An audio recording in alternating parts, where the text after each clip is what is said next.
إن الحمد لله نحمده ونستعينه ونستغفره ونعوذ بالله من شرور أنفسنا ومن سيئات أعمالنا ما يهده الله فلا مضل له ومن يضلل فلا هادي له أشهد أن لا إله إلا الله وأشهد أن محمدا عبده ورسوله قال الله تعالى في كتابه العزيز يا أيها الذين آمنوا اتقوا الله حق تقاته ولا تموتن إلا وأنتم مسلمون قال الله تعالى يا أيها الناس اتقوا ربكم الذي خلقكم من نفس واحدة وخلق منها زوجها وبث منهما رجالا كثيرا ونساء واتقوا الله الذي تساءلون به والأرحام إن الله كان عليكم رقيبا فإن أصدق الحديث كتاب الله وخير الهدي هدي محمد صلى الله عليه وسلم وشر الأمور محدثاتها وكل محدثة بدعة وكل بدعة ضلالة وكل ضلالة في النار أما بعد Alhamdulillah, bersyukur kita kepada Allah, melimpah dan rahmat daripada Allah, kita dapat bertemu pada malam ni dan menyambung bedah surah Yusuf, yang mana pada minggu lepas apa yang kita pelajari adalah berkenaan dengan mimpi Raja Mesir, yang mana dia telah bermimpi 7 ekor lembu baqaratin simanin 7 ekor lembu yang gemuk telah dimakan oleh sab'un ijaf, telah dimakan oleh 7 ekor lembu yang kurus. Wa sab'a sumbulatin khudrin, dan juga 7 tangkai sumbulat. Sumbulat ni ada tak daun terjemah gandum kat situ? Gandum gandum. Okey. Sab'a sumbulat, 7 tangkai gandum yang kita kata yang segar lah, hijau, dan yang lainnya 7 tangkai yang yabisat, iaitu yang kering, yang mana dia pun kata ya ayuhal mala'u uftuni fi ru'yai. Dia telah berkata kepada para pembesar dia supaya menakwilkan mimpi tersebut. In kuntum li ru'ya ta'burun, kalau kalian mampu untuk mentadbir mimpi tersebut. Jadi kita nampak dalam ayat seterusnya pun mengatakan qalu adghasu ahlam. Para pembesar dia mengatakan bahawa apa yang tuanku telah mimpikan itu adalah mainan tidur. Adghasu ahlam, kita kata mainan tidur lah. Sebab adghas ni maksudnya yang bercampur aduk. Kita nak katanya mimpi yang bercampur-campur ni kan, mimpi yang kita kata apa, mainan tidur lah. Macam kita kata kadang-kadang macamnya kalau mimpi, mana ada mimpi ada jalan cerita yang teratur kan. Tu dia panggil sebagai adghas ahlam. Kata itu mungkin mainan tidur lah, mimpi-mimpi yang mengarut. Wa ma nahnu bi ta'wilil ahlami bi'alimin. Kami ni semua tidaklah mengetahui takwilan mimpi tersebut. So apa yang kita tadabbur pada ayat ni pada minggu lepas adalah walaupun pembesar dia dengan jujurnya menyebut benda yang tak tahu, dia sebut tak tahu. Wa ma nahnu bi ta'wilil ahlami bi'alimin. Benda yang tak tahu dia tersebut tak tahu. So apa yang kita tadabbur ialah menyebut tidak tahu pada perkara yang kita tidak tahulah, yang mana perbuatan tersebut adalah merupakan amalan para salih, para salaf, para fuqaha, orang-orang alim, para ulama yang terdahulu menyebut tidak tahu. Bahkan ini adalah kita katakan sunnah para khulafa, para salaf terdahulu. Sentiasa menyebut tidak tahu pada perkara yang tidak tahu, dan hanya menyebut perkara yang sekadar pengetahuannya sahaja. Kerana apa? Menyebut satu perkara yang tidak diketahui akan dipersoalkan oleh Allah besok di akhirat. Sebab Allah kata wala taqfu ma laysa laka bihi ilm inna sam'a wal basara wal fuada kullu ulaika kana anhu mas'ula. Janganlah sebut benda yang kau tak tahu, kerana setiap pendengaran dan panca indera kita akan dipersoalkan oleh Allah besok di akhirat. Dan juga waqala alladhi naja minhuma, dan berkatanya orang yang salah seorang yang terselamat di antara dua orang tu. Mana kita dah bincang pada minggu dulu, Allah menggunakan bahasa lapik kepada seorang lagi yang tak selamat tu. Seorang lagi tak selamat tu gunakan bahasa lapik. Salah seorang yang selamat. Kenapa dia tak guna perkataan berkatanya yang bermimpi apa? Nak katanya orang yang dia referkan orang yang pertama tu sebagai orang yang bermimpi roti yang disambat atas kepala ke, gunakan perkataan lainnya tak, tapi dia gunakan satu perkataan lapik, iaitu untuk sebagai satu syarat bahawa apa-apa benda yang menimpa musibah kepada seseorang, janganlah kita bercakap-cakap tentangnya. Kerana benda yang ditimpa musibah oleh seseorang ni, antara hikmah tidak bercakap tentangnya adalah untuk menjaga hati orang yang kena musibah tersebut. Tapi digunakan perkataan lapik. Waddakara tu saya dah cerita pada minggu lepas, yang saya sendiri pun tak faham maksud sebenar dia. Sebenarnya lepas saya tengok balik satu tafsir, baru saya jumpa makna dia dalam kitab tafsir Tahrir wa Tanwir Ibn Ashur. Baru saya jumpa dia cerita pasal benda ni. Waddakara ni asal dia wastakara. Asal dia, sebab tu saya kata mana ada dalam bahasa Arab waddakara. Kalau nak kata dan dia teringat, dia sebut zakara, dia tak boleh sebut dakara. Dakara ni tak ada maksud. Tapi dia sebut waddakara sebab apa? Asal dia wastakara. Ta tu tak ada. Mu nak nulis wastakara, W pula, waw alif zal, ta kaf dan ra. Saya ingat zaman belajar dulu, tok guru saya dia tulis atas kapet. Saya kata, macam mana aku nak baca? Tapi memang dia ngajar dia tulis atas kapet. Okey, ni ba, dia tulis macam tu. Tapi yang peliknya, Arab boleh baca. Benda yang dia tulis kat kapet tu Arab boleh baca. Memang bahasa dia orang lah kan, dia tulis atas kapet pun tak boleh baca. Sebab Arab ni dia orang tak ada titik pun boleh baca. Itu memang yang belajar bahasa Arab sini pun boleh baca. Sebab kat Facebook adalah dia tunjuk beberapa perkataan, dia buat satu perkataan kan, dia kosongkan semua titik. Saya pun terpanjang, sebenarnya aku boleh baca. Sebab kita belajar.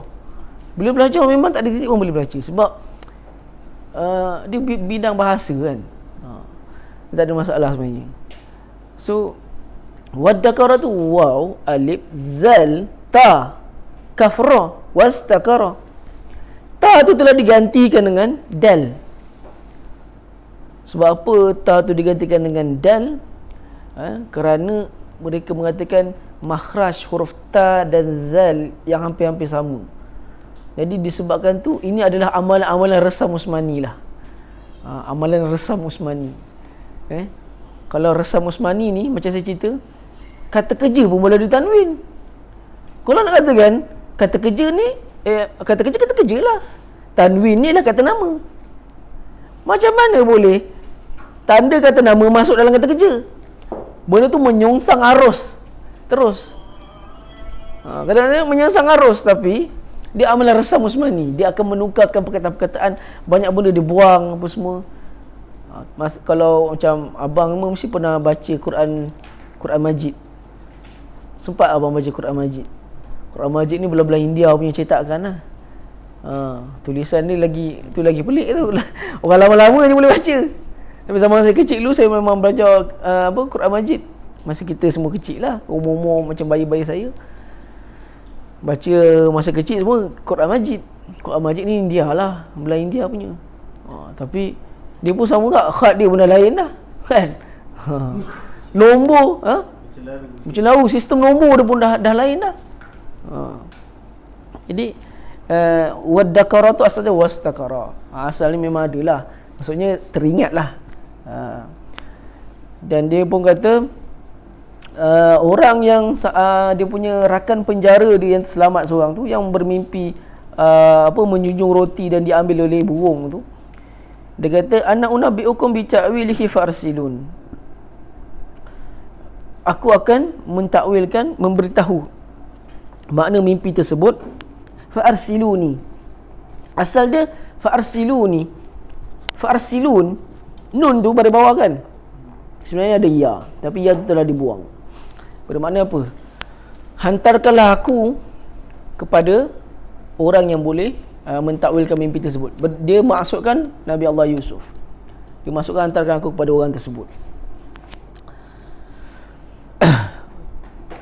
Jadi di sinilah bermulanya, pada ayat inilah bermulanya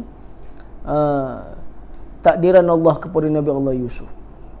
Macam yang selalu saya sebutlah pada ayat yang lepas, dia nak cakapnya Nabi Allah Yusuf ni, bapak dia jangan bagi ceritakan mimpi dia. Tapi mimpi tu jadi tak? Yang bapak dia kata jangan ceritakan mimpi kau, nanti dia orang akan buat jahat pada kau. Jadi apa benda tu? Jadi lepas tu dia dah masuk dalam perigi, tak mati. Ada orang ambil, bawa dia pergi. Semua peristiwa tu, dia punya rangkuman dia yang paling, orang kata perkataan yang merangkum ni semua takdiran tu, wallahu ghalibun ala amrihi walakin aktsaran nasi la ya'lamun. Sesungguhnya Allah yang mentakdir kehidupan Yusuf ni. Dia yang mentakdirkan satu demi satu kisah hidup dia ni. Tetapi kebanyakan orang tak tahu. Yang mana kita tadabbur pada ayat tu, Allah ni perancangan yang Allah rancangkan, takdirkan kepada kita adalah mengatasi apa yang telah kita usahakan. Tapi tak ramai orang menyedari perkara tersebut. Ayat ni bagi saya, pada pandangan saya, ini tadabbur saya sendirilah, saya peribadi, bagi saya ayat tu yang paling gila sekali.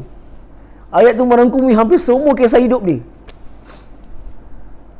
Saya punya takjub dengan ayat tu sampai saya selalu terulang-ulang ayat tu. Wallahu ghalibun ala amrihi walakin aktsaran nasi la ya'lamun. Dia sampai orang tu terlupa pasal kisah dia kan. Orang tu dah keluar dah kerja balik dah. Kan? Dah keluar, kerja balik dah dengan majikan dia. Sampai terlupa nak cerita pasal Yusuf ni. Kan Yusuf suruh cerita kan pasal kisah dia, yang dia ni teraniaya. Tapi dia terlupa nak cerita. Siapa yang tak ada kawan tu terlupa? Nak jadikan ceritanya lagi pula. Boleh pula nak cari penakwil mimpi. Kan? Boleh pula nak cari penakwil mimpi. Jadi tu yang nak kata wallahu ghalibun ala amrihi walakin aktsaran nasi la ya'lamun. Dialah Tuhan yang mentadbir takdiran hidup manusia ni. Walau kau usaha macam mana sekalipun, tetaplah takdiran Allah tersebut mengatasi usaha-usaha manusia ni. Kau tak boleh buat apa. Kita hanya boleh mampu berusaha je. Tapi tetap juga usaha manusia ni, dia ada satu had dia, tak boleh buat apa dah. Kan? Tak boleh buat apa dah. Ada had. Usaha manusia tak ada had dia. Dan di situlah ketika had usaha manusia menemui had dia, maka di situlah kuasa Allah yang mengatasi segala usaha manusia. Walaupun kita kata, contoh, orang kata nak minta, orang sekarang ni budak-budak semua sibuk nak minta apa? Minta sekolah menengah kan. Macam saya sekolah rendah, budak-budak jam 6 sibuk nak minta sekolah menengah sekarang. Sekolah masuk-masuk minta sekolah yang dia nak, tak dapat. Itu ngadu, Ustaz, saya minta sekolah ni tak dapat Ustaz. Kata dah buat rayuan pun tak dapat. Dah cuba ni tak dapat. Ingatlah, Allah Maha berkuasa atas segala setiap sesuatu, kata. Walaupun kau apa buat rayuan ke, kau ni apa ke, tapi kau ingatlah, berdoalah. Doa tu yang boleh mengubah takdir. Berdoalah kepada Allah. Jadikan cerita dengan rahmat Allah, dia dapat sekolah tu. Dia dapat sekolah tu. Saya cakap dengan dia, kau jangan berputus asa dengan rahmat Allah. Kau teruskan berdoa. Memang usaha manusia ada batas dia. Kau dah buat rayuan kau buat, memang ada batas dia. Di situlah kelemahan kau, dan kau kena mohon kepada Yang Maha Pencipta. Kau minta tolong kepada Allah. Macam tu. Jadi budak akan terdidik dengan cara usaha manusia ni terbatas. Ada had dia. Bila dah sampai had dia, aku kena minta kepada Allah. Sebab selalunya ialah bila dia fikir ustaz boleh tolong ke, kan, sebab dia kata ustaz mesti boleh bawa masuk sekolah agama, kan, ada kata. So dia kata Syekh Said Kamali ada sebut dalam satu syair, bukan Syekh Said Kamali yang sebut. Salam.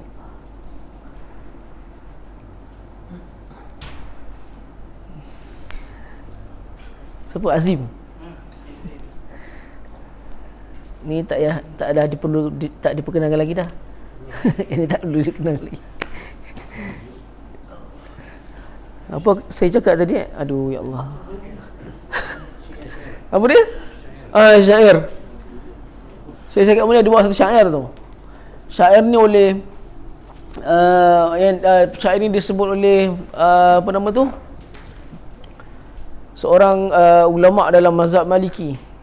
Dia kata la tas'alanna bunayya adama hajatan walakin nas'alanna abwabuhu alladhi la yuhjabu abwabuhu alladhi la tuhjabu wala tas'alanna bunayya adama hajatan. Janganlah hati kau sesekali merasa tenang bahawa ada manusia yang akan menyelesaikan masalah kau. Janganlah kau minta kepada manusia, dan sehingga hati kau merasa tenang bahawa manusia ni akan selesaikan masalah kau. Wasalil lazi abwabuhu la tuhjabu. Tapi kau ingatlah, kau mintalah kepada Tuhan yang mana pintu dia tak pernah ditutup. Apa maksud pintu dia tak pernah ditutup? Pintu makbul dia tak pernah ditutup. Fa inna Allah la yaghdibu in tarakta su'alah. Kau kena ingat, sesungguhnya Allah ni akan murka jikalau engkau berputus asa dengan rahmat dia dan tak nak minta kepada dia. Walakinna bunayya adamani yaghdimu hina sa'altah. Dan manusia ni bila engkau banyak minta pada dia, dia akan marah pada engkau. Allah ni tak akan marah sekali-sekali pun. Dia akan murka kalau kau tak minta pada dia. Kau tak minta pada dia, dia marah. Dan dia akan redha bila kau selalu minta pada dia. Tapi manusia ni, kau selalu minta pada dia, lama-lama dia marah. Sekali dua boleh lah layan lagi. Dah 3-4 kali dia kata lemak kau 3 kali. Bagi sekali berapa minta lagi. Syair tu mengatakan apa? Was'alil ladzi abwabuhu la tuhjabu. Mintalah kepada Tuhan yang mana pintu dia tak pernah tertutup. Jadi nilai yang surah Yusuf nak beritahu kepada kita ni, meyakini bahawa usaha manusia ni terbatas, dan perbanyakkanlah minta dan yakin kepada rahmat Allah. Ini apa yang memang apa yang Quran ajar, semua benda-benda keimanan, benda-benda tauhid. Wah, itulah. Kan nak tutup macam apa? Sejuk pula.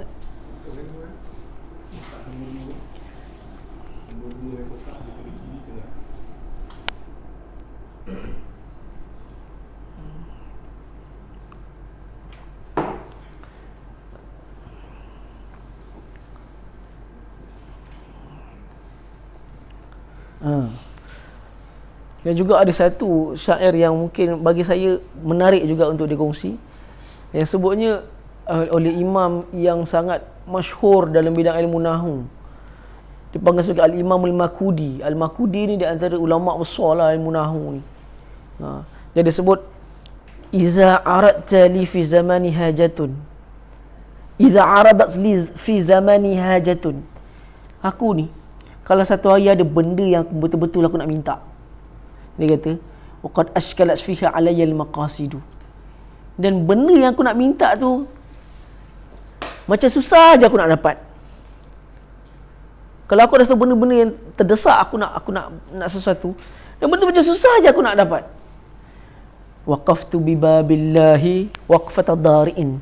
Waqaftu bi babillahi waqfata dari'in. Apa aku buat? Aku akan melutut di hadapan pintu doa, di hadapan pintu doa. Dia namakan doa sebagai pintu. Arab akan namakan doa dengan nama pintu tu. Bermakna pintu makbul doa tersebut. Dia analogikan makbul dengan nama pintu. Waqfata dari'in, aku akan meneleku di hadapan pintu doa. Waqfata dari'in, dalam keadaan berharap terhadap doa tersebut, berharap terhadap hajat aku tersebut. Dan dia kata apa?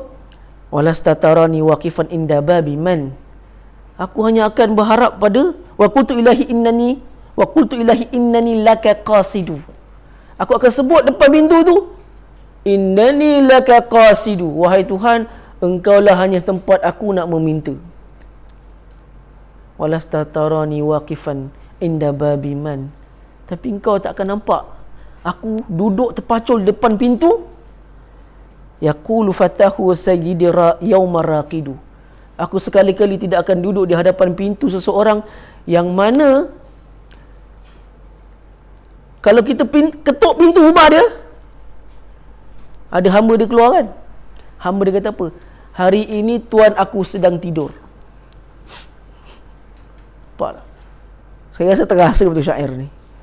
Aku sekali-kali tidak akan mengetuk pintu rumah yang mana hamba dia bila keluar, dia sebut apa? Dia kata, Sayyidil yawma raqidu. Tuan aku kat dalam rumah sedang tidur. Bermakna apa? Aku ni takkan minta pada manusia. Takkan menggantung harapan aku kepada manusia. Sebab manusia ni, kalau dia ni seorang khadam dan dia ada tuan, dia akan kata tuan aku tengah tidur. Kerana pintu yang aku nak ketuk ni adalah Tuhan yang takkan pernah tidur.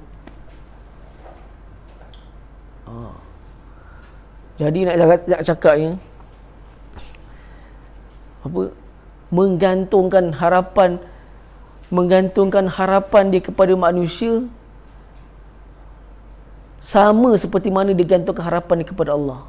Ini tak perlu ada dalam sifat seorang beriman. Sebab kalau kita terdesak terhadap sesuatu, kadang-kadang ada orang ni dia akan kata, tak apa, aku ada YB boleh settle masalah ni, contoh. Tak apa, YB boleh settle masalah ni. Kata tak apa, aku ada connection lah. Kau jangan risau, tak apa, aku ada connection. Aku kalau sekali petik connection tu, kau nak apa, kau cakap je, tak ada masalah. Orang beriman jangan cakap-cakap macam itu. Tapi sentiasalah nasihatkan orang, cakap, tak apa, kau jangan risau lah Kim. Kita ada Tuhan yang maha mendengar. Mohonlah kepada Allah, Tuhan yang maha mendengar, pengmakbul segala hajat. Mana ada nak jumpa orang cakap macam tu dah hari ni? Tak ada. Orang cakap, kau jangan risau, tak apa, aku call YB. Kau jangan risau, YB ada. YB ada, aku call YB. Kadang-kadang orang ni nak cakap ni bergantung harap pada manusia, bukan pada YB je, driver YB pun jadi. Ada kat sekolah saya, dia cakap apa? Aku kenal driver YB tau. Driver YB dia kenal pun dia boleh bangga tau. Jangan kata YB, driver YB dia kenal pun dia boleh bangga. Jadi kita, macam itulah kita dalam kehidupan seharian kita ni. Itu yang Nabi Allah Yusuf ni nak, surah Yusuf ni yang cuba Allah tekankan, wallahu ghalibun ala amrihi walakin aksaran nasi la ya'lamun. Kau kena ingat Tuhan lah yang mentakdirkan segala-galanya. Jadi dia pun apa kita kata, bila silap Yusufu ayyuha, ini saya ulang balik ayat yang minggu lepas lah. Yusufu, orang tu sampai kepada penjara, dia kata Yusuf ayyuhas siddiq. Nampak? Dia guna satu perkataan yang sangat, dia guna siddiq tu, ada sabdu tu. Siddiq ni bermakna apa? Orang yang benar. Yusuf, wahai orang yang benar. Benar dari sudut apa? Benar dari sudut takwilan dia. Memang benar lah. Sebab apa dia panggil siddiq orang tu? Dia kata benar. Sebab orang tu kata dia akan keluar penjara. Keluar penjara dia. Kan dia tahu dengan mimpi orang tu keluar penjara. Betul dia keluar penjara. Itu sebab dia panggil siddiq. Sebab dia kata wahai yang benar. Sebab dia tahu dah tafsiran mimpi orang ni betul. Seorang dah kena salib. Dia ni keluar. Dia bekerja balik. Jadi tukang tuang. Tukang arak. Kerja dia tukang tuang arak. Jadi dia boleh sebab dia panggil ayyuhas siddiq Yusuf, wahai yang benar. Benar apa? Benar takwilan mimpinya. Dia pun kata aftina fi sab'i baqarat. Beritahulah kepada kami tentang 7 ekor lembu kurus. Itu ekor lembu gemuk telah dimakan oleh 7 ekor lembu yang kurus. Wa sab'us sumbulatin khudrin wa ukharin yabisat.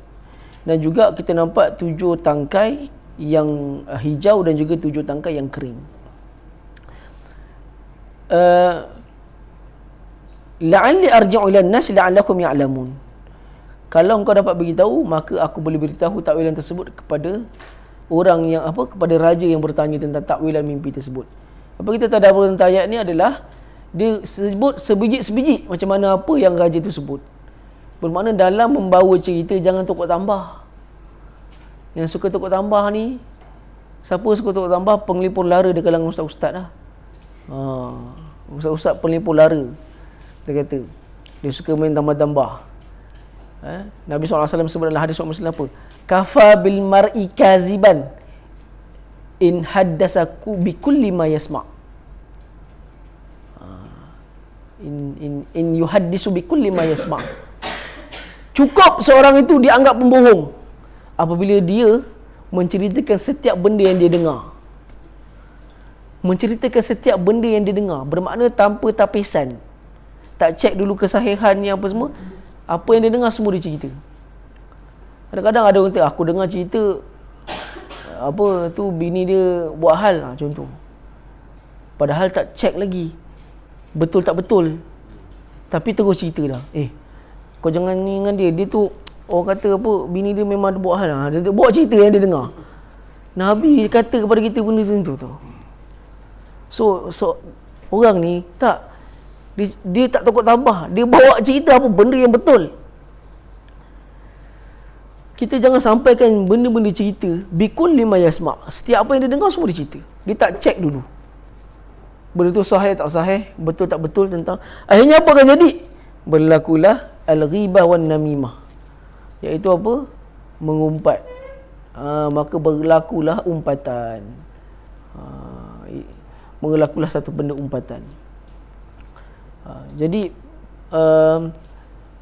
yang kita tadabbur pada situ adalah apabila kita begitu juga dengan seandainya kita nak bawakan satu benda ilmu kita nak bawa.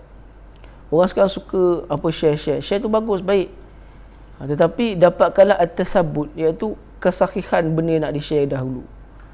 Bertanya kepada yang ahli dahulu.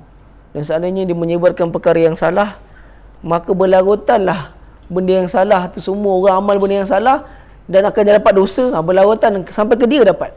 Kalau benda baik pun berlarutan, benda jahat pun akan berlarutan sampai ke dia. Itu ada dalam hadis orang Muslim.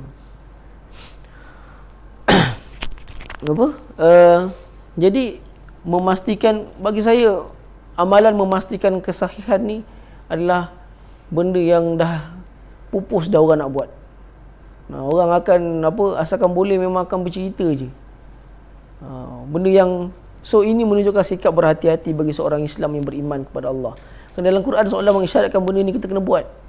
Iaitu bila nak bercakap, pastikan kesahihan terlebih dahulu. Ada orang dalam bab hadis, dalam bab agama, betul dia jaga kesahihan. Tapi dalam bab perkara dunia, dia tak jaga pun benda tu. Sebab bagi dia, jaga bab agama je. Bab hadis-hadis tak apa. Ada orang macam tu. Dia orang hadis. Dia orang kata orang sunnah, orang belajar sunnah, orang belajar hadis. Tapi dia jaga bab tu dalam bab hadis je, dalam bab sunnah. Tapi bila bab dunia, lantak engkau lah, bukan dia kisah sahih tak sahih, memang dia cerita pun. So tak boleh. Kehidupan seorang Islam yang beriman adalah kena seimbang di antara dunia dan akhirat. Nabi tak pernah doa, ya Allah, bahagikanlah kami di akhirat. Tak, dia akan sebut di dunia dan di akhirat. Itu adalah keseimbangan dalam agama ni. Jangan kita kata apa? Sebab ramai orang pincang dari sudut pemikiran ni. Dia akan anggap apa? Islam ni hanya menjaga perkara-perkara akhirat, tapi tak menjaga perkara keduniaan. Tak. Bahkan Islam ni menjaga perkara keduniaan untuk kebahagiaan di akhirat. Itu yang tema yang Islam bawakan, menjaga kebahagiaan di dunia, menjaga segala benda di dunia untuk kebahagiaan di akhirat. So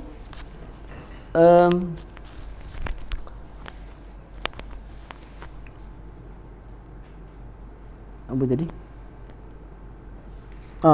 Qala tazra'una sab'a, barulah masuk ayat baru, betul tak? Malam ni ayat berapa? 47, betul? Okey. Qala tazra'una sab'a, sebab kita tengok 7 ekor lembu gemuk tu melambangkan kepada tahun-tahun kesuburan. Dan 7 ekor lembu kurus itu melambangkan tahun-tahun kemelaratan, kemelesetan. Dan 7 tangkai hijau dan juga 7 tangkai yang kering. 7 tangkai yang hijau melambangkan kepada makanan yang tersimpan. Perlu menyimpan makanan.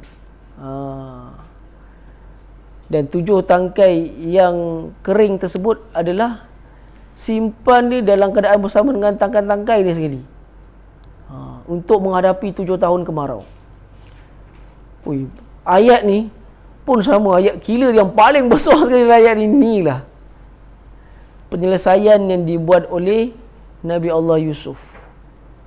Semua datang daripada Allah. Sebab apa? Masa disebut dalam ayat sebelum tu pasal apa?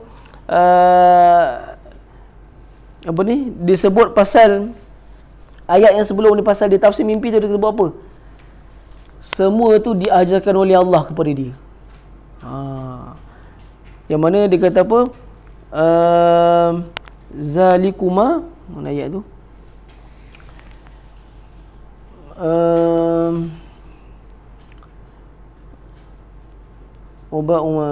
Walakin aksaran nas la ya'lamun. Yang mana dia mengatakan bahawa zalikuma, yang pasal apa? Zalikuma, dia guna perkataan zalikuma tu bermakna kebolehan mentakwil mimpi dan juga kebolehan menyatakan apa zalikuma mimma 'allamani rabbi. Kebolehan mengetahui makanan apa yang nak sampai, zalikuma mimma 'allamani rabbi. Itulah adalah apa yang diajarkan oleh Tuhanku. Jadi nak sebutnya penyelesaian itu datang daripada. So kita akan nampak kat sini Nabi Allah Yusuf pun kata apa? Tazra'una sab'a sinina da'aban. Dia guna perkataan tazra'una. Ada terjemah apa kat situ? Menanam. Bercucuk tanam je. Macam mana ayat dia? Bercucuk tanam. Dia ada guna, ada tak yang sebut bercucuk tanamlah? Kalau hendaklah tu lebih tepat. Hendaklah tu lebih tepat. Sebab yang lain tak sebut hendaklah. Agar bukan saya kata tak tepat, dia tak deep. Kurang deepnya. Bila dia kata hendaklah, bermakna apa? Dia mengarahkan. Sebab perkataan tazra'un, dia bermaksud apa? Arahan. Walaupun dia datang dalam bentuk present tense.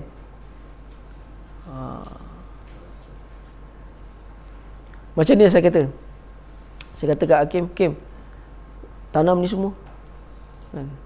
Hendaklah kau menanam. Saya tak kata hendaklah, tanam ni semua saya kata. Kita faham perkataan tanam. Tanam tu macam apa orang kata? Sebab dalam ni kalau kita nak terjemah menanam.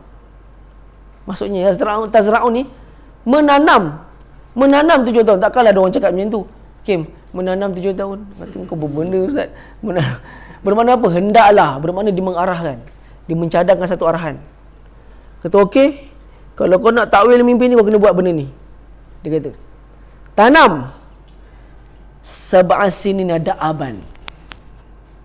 Sab'a sinin, 7 tahun, korang semua kena bercucuk tanam 7 tahun secara apa? Da'aban.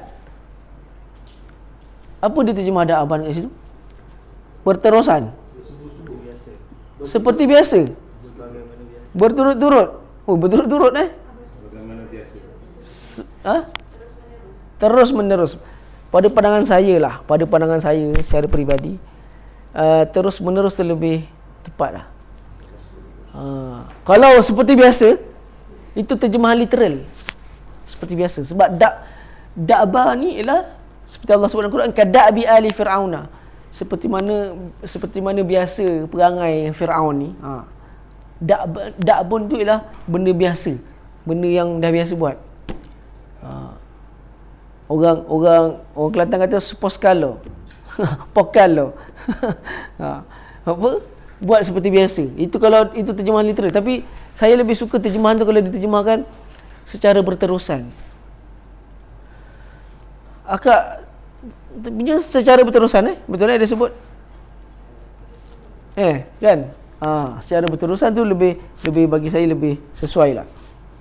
Hendaklah kamu menanam gandum tersebut secara berterusan dan bersungguh-sungguh. Betul juga kalau kita katakan bersungguh-sungguh.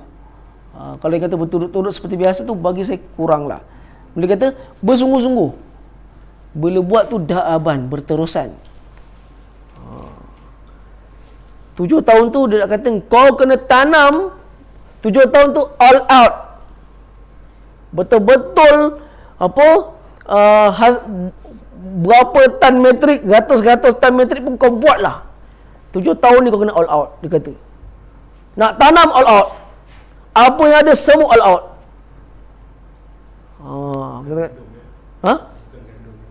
Bukan gandum. Gandum. Dia kata dia suruh tanam gandum tu all out. Da'ban tu kalau bagi saya nak terjemah all out lah. Apa bahasa Melayu all out? Sepenuh hati.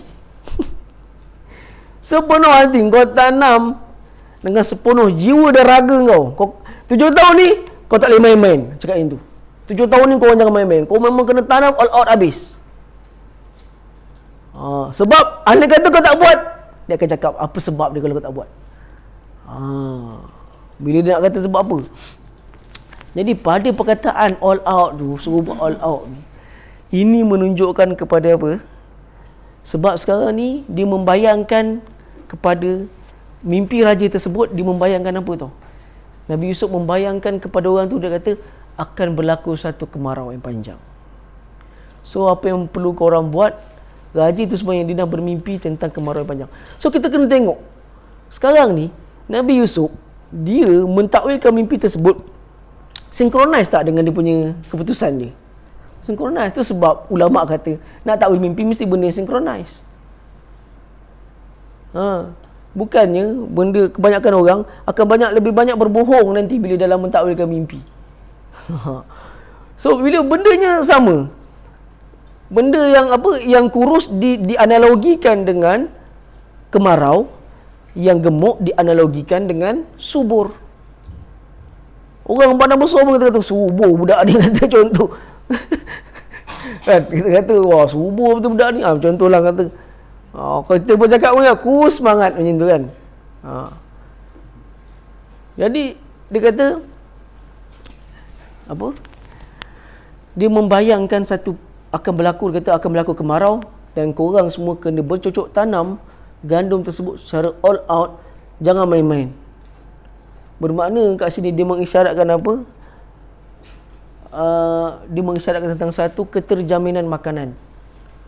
Kau kena buat satu pelan keterjaminan makanan. Kerana Mesir akan melalui zaman kemelesetan ekonomi. Maka kau kena bersiap sedia. Jadi dia pun kata bersungguh-sungguh 7 tahun. Seandainya dia orang semua dia tak cakap perkataan da'aban tu penting. Seandainya dia kata Kau tanam dah 7 tahun. Sama tak dengan kau kena ingat, tanam 7 tahun ni all out, bersungguh-sungguh. Betul-betul kau kena tanam 7 tahun. Dah aban tu masuk dia. Kalau dia kata macam ni lah, kau tanam selama 7 tahun, dia tak ada apa-apa pun, dia tak boleh masuk penegasan. So dia sebut kau kena all out dalam menjamin keterjaminan makanan. Sebab seandainya kau tak buat dia secara all out, maka dia tak akan dapat cover untuk 7 tahun punya kemarau. Tak ada lebihan pun nanti untuk 7 tahun punya kemarau. Itu sebab dia suruh all out. Sebenarnya dia sedang dia seolah-olah Nabi Yusuf nak beritahu tentang plan. Plan untuk mengukuhkan ekonomi di waktu kemarau. Jadi dia kata kena perbanyakkan. Dan dia kata sini dalam hadis Nabi SAW sini pun ada banyak mengisyaratkan tentang orang kata apa, tentang Nabi ada sebut dalam sebuah hadis. Nabi kata apa? Li an ya'kula ahadukum ta'aman khairan qad illa bi'amalin min yadihi. Hendaklah kalian, makanan yang baik dimakan tu adalah bersumberkan daripada apa yang diusahakan oleh tangannya sendiri. Wakana Nabi Dawud alaihi salam kana ya'malu min amali yadihi. Dan sesungguhnya Nabi Allah Daud, Nabi kata dia makan hasil daripada titik peluh tangan dia sendiri. Nabi mengisyaratkan yang sebaik-baiknya untuk nak keterjaminan makanan ni adalah kau usahakannya dengan tangan kau sendiri. Menggunakan usaha kau sendiri. Jadi apa? Tu sebab dia kata kat orang tu kena buat secara da'aban, secara all out, secara betul-betul bersungguh-sungguh. Kalau anda kata tak bersungguh-sungguh, tak dapat cover untuk 7 tahun tu. Dia pun kata fama hasatum fazaruhu fi sumbulihi. Apa yang kalian telah tuai, fama hasatum, kata kau kena ingat, masa kau orang bekerja untuk dapatkan jaminan makanan untuk 7 tahun tu, kau orang kerja selama 7 tahun, kerja serius selama 7 tahun tu, fama hasatum fazaruhu fi sumbulihi. Apa yang kalian telah tuai itu, fazaruhu fi sumbulihi. Dia suruh bagi 2. Apa yang kalian tuai itu, 1, simpan dia dalam keadaan bersama tangkai dia, fazaruhu fi sumbulihi. Sebab apa dia suruh simpan bersama tangkai? Untuk menjamin ketahanan lama, menjamin ketahanan, berbanding korang kopek dia daripada tangkai. So dia suruh buat apa? Fazaruhu fi sumbulihi. Dengan tangkai-tangkai tu kau simpan apa yang kalian tuai tersebut. Kemudian dia kata illa qalilan mimma ta'kulun. Tapi yang nak makan, buang tangkai tak apa. Sebahagian yang kalian nak makan, so jangan semuanya tuai je. Bagi 2 lah. Sebahagian simpan dan sebahagiannya lagi kalian makan. Makan pun kena catulah sebab nak menghadapi 7 tahun kemarau. So dia kata suruh bagi 2. Yang kau nak simpan ni bersama dengan tangkai sekali. Jangan cabut daripada tangkai. Sebab kau nak simpan 7 tahun ni lama ni. Itu sebab zakat dibayar menggunakan makanan ruji. Sebab apa? Makanan ruji ni dia ada satu unsur. Unsur tu dipanggil sebagai al-iddikhar, unsuriyatul iddikhar, unsur ketahanan lama. Itu sebab zakat disyariatkan melalui makanan ruji. Sebab dia punya sifat keboleh simpanan dia. Keboleh simpanan dia untuk bertahan lama. Itu sebab kalau ikutkan mazhab Syafi'i, bayar zakat fitrah menggunakan makanan ruji. Bukan beras, makanan ruji. Orang kata bayar kod beras. Bukan bayar kod beras. Tak ada pun kitab mazhab Syafi'i sebut bayar kod beras. Bukan. bayar makanan ruji. Malaysia makanan ruji apa? Beras. Saya boleh cakap dengan Arab dulu. Arab kata, korang makan apa? Beras. Dia orang tergelak. Kata, kau makan beras. Kata, kau tahu tak, beras ni, kita orang kalau makan sandwich, letak-letak tepi je. Sekadar letak-letak je. Untuk dia tabur-tabur je. Bila saya cakap, saya makan beras. Kata, memang tergelak besar dia orang dengar bila kita kata kita makan beras. Memang kita makan beras. Dulu zaman belajar, duduklah satu rumah dengan orang Indo, dia buat PhD. Saya ijazah lah. Dia buat PhD. Cakap, Ustaz, cakap dengan dia, Ustaz, kita makan malam ni kita makan roti boleh? Dia pandang kita tu macam nak marah. Bila kita cadangkan makan roti tu, dia punya marah dia. Aku perut Jawa, dia kata.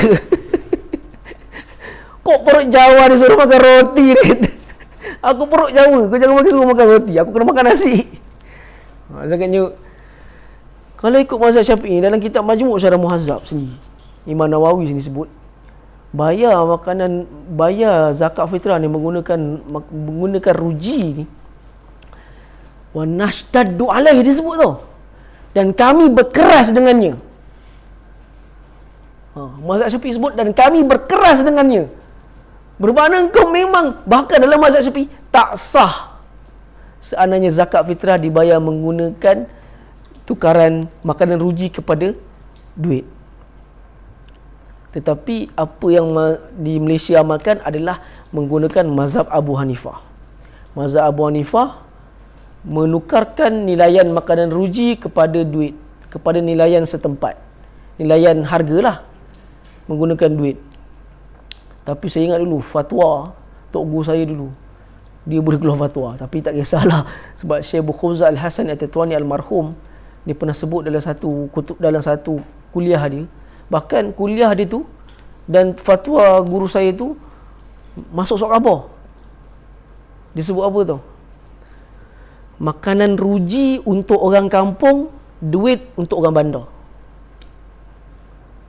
Duit untuk orang bandar, makanan ruji untuk orang kampung. Relevan tak? Relevan juga. Sebab dia nampak keperluan di bahagian bandar adalah lebih kepada duit, berbanding kalau di belah kampung ni, dia terus yang benda yang boleh makan terus. So dia kata, kalau ada orang kata duit tak sesuai sebab duit akan mengalami inflasi, tak, tetap inflasi pun orang tetap guna juga. Sebab seandainya semua orang lepukkan beras kat dia, dia tak ada duit nak beli baju raya, dia tak ada duit nak. Sebab dulu di Maghribi pernah berlaku. Sebab apa toko saya berfatwa macam tu? Sebab di Maghribi pernah berlaku, semua zakat-zakat yang dibayar menggunakan makanan ruji, kalau diorang bayar pakai inilah roti, diorang bayar pakai roti terus. Roti ada dengan gandum tepung, memang bayar pakai tepung. Sebab dulu di Maghribi pernah berlaku, orang miskin ni semua dapat tepung, dia jual tepung tu nak dapatkan duit. So dia sebenarnya berdasarkan maslahah, tapi orang duk bergaduh je pasal benda ni. Padahal benda ni terbuka pada ijtihad dan perubahan setempat. Apa yang kau nak gaduhkan? Sebab apa? Yang saya tak suka yang geng-geng yang konon mendakwa sunnah ni, betul lah belajar sunnah bagus, tapi dia tak faham kepelbagaian bahawa syariat Islam ni berlaku al-murunah. Al-murunah bermaksud apa? Flexibility. Iza taghayyara al-awda' fa taghayyara al-ahkam. Berubahnya masa dan keadaan setempat, maka akan berubahlah hukum. Tengok keadaan semasa lah. So kalau kita nak katakan orang tu nak bayar guna duit, tiba-tiba dia kata bid'ah bayar guna duit, mana ada bid'ah ya? Itu maslahah. Benda maslahah itulah sunnah. Benda maslahah adalah perkara sunnah. Sebab memang dia kata tak, bid'ah, memang aku nak bayar pakai beras, dia kata. Memang aku nak bayar pakai beras. Bila kau bayar pakai duit ni semua bid'ah gitu. Tak.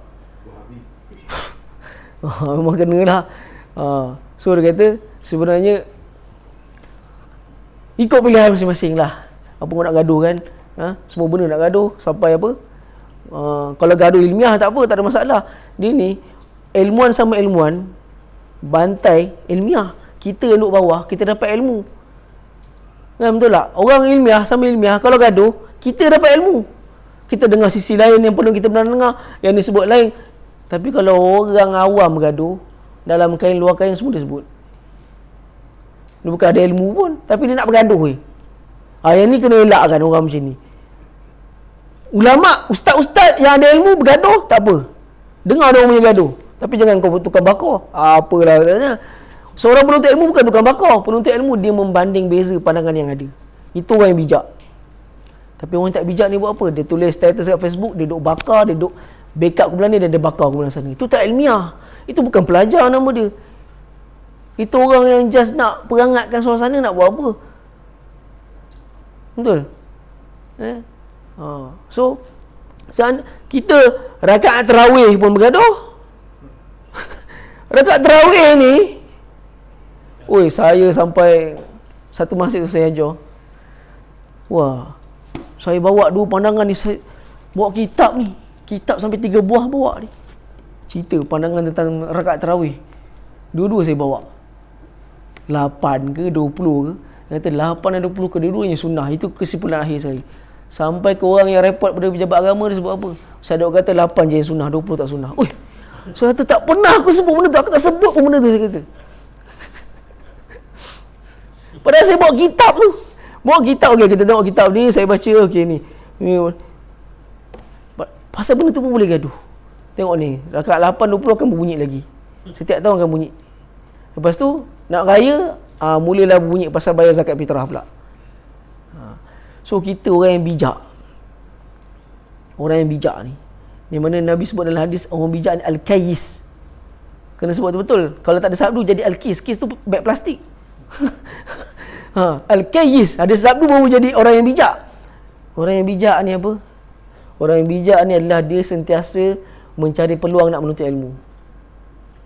Kita jangan terlibat dengan perbalahan. Dia merugikan kita. Sebab kita tak tahu apa pun. Kita pun sama sibuk nak perangat macam kita pandai je. Lebih baik, Nabi sebut dalam hadis apa? Hadis ni tak ramai orang amalkan. Min husnil Islam al-mar'u tarkuhu ma la ya'ni. Di antara kebaikan Islam adalah seseorang itu tinggalkan benda yang tak bermanfaat dan tak berfaedah.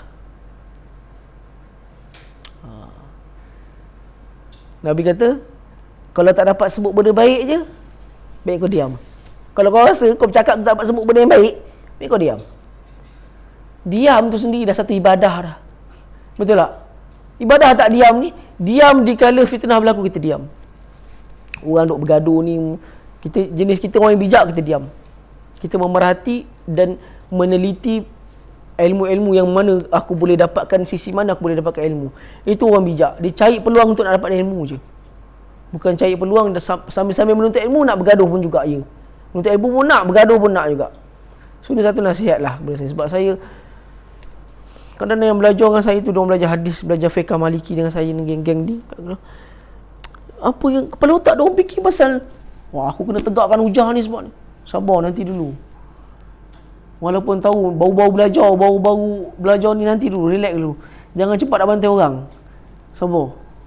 Dia orang kata sabar-sabar. Kita tinggalkan perbalahan dan banyakkanlah menuntut ilmu ni. Tinggalkan jalan tu. Itu nak sebutnya satu sisi yang diisyaratkan ni dia. Disyaratkan dalam ni. Dia kata fazaruhu fi sumbulihi. Bagi dua, sebagian makan, sebagian lagi simpan dia bersama dengan tangkai. Dia zakat bukan setakat engkau ni kena simpan makanan, bahkan kena jamin dia boleh bertahan lama. Kena jamin dia bersama dengan boleh bertahan lama.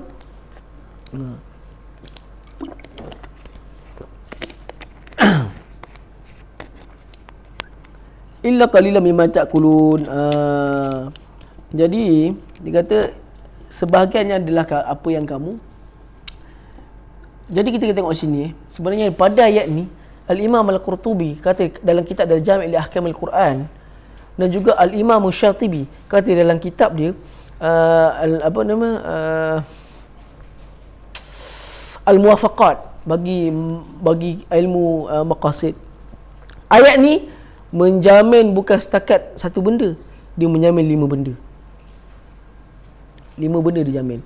Dan itulah asas kepada maqasidus syariah. Siapa yang suka sebut maqasid syariah ni? Kita dengar maqasid syariah zaman Najib dulu sebut. Zaman pemerintahan Najib dulu, dia sebut maqasid syariah ni. Orang lain tak ada sebut. Hatta masa tu Datuk Seri Anwar Ibrahim pun Tak ada sebut lagi pasal maqasidus syariah. Ibn Ajib dia sebut dulu pasal maqasidus syariah.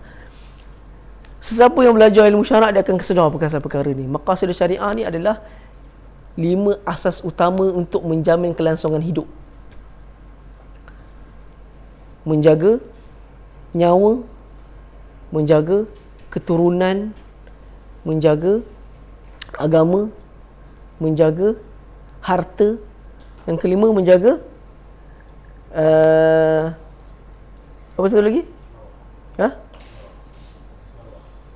Marwah. Betul. Ada marwah. Dia panggil apa nama? Al-ard. Al-ard. Kelima. Menjaga ini adalah untuk kelangsungan seseorang itu untuk hidup. Tapi ada yang kata, menjaga nyawa duduk dulu ke menjaga agama duduk dulu? Sebenarnya kita kena faham yang 5 benda ni dia bukan ikut turutan. Dia bukan disusun mengikut urutan. Dia disusun mengikut keutamaan. Sebab ada seorang ustaz tu saya dengar dia baca, dia cakap ketika COVID dulu, dia kata, bukan ke waktu COVID ni kita kena banyak berdoa, patutnya kita pergi masjid lah, sedangkan kerajaan tak bagi kita pergi masjid. Enggak, dia tak baca hadis riwayat Muslim yang sebut kalau orang tu ada sakit ke kan, tapi dia melazimi bersolat berjemaah, dia tetap masih dapat pahala solat berjemaah.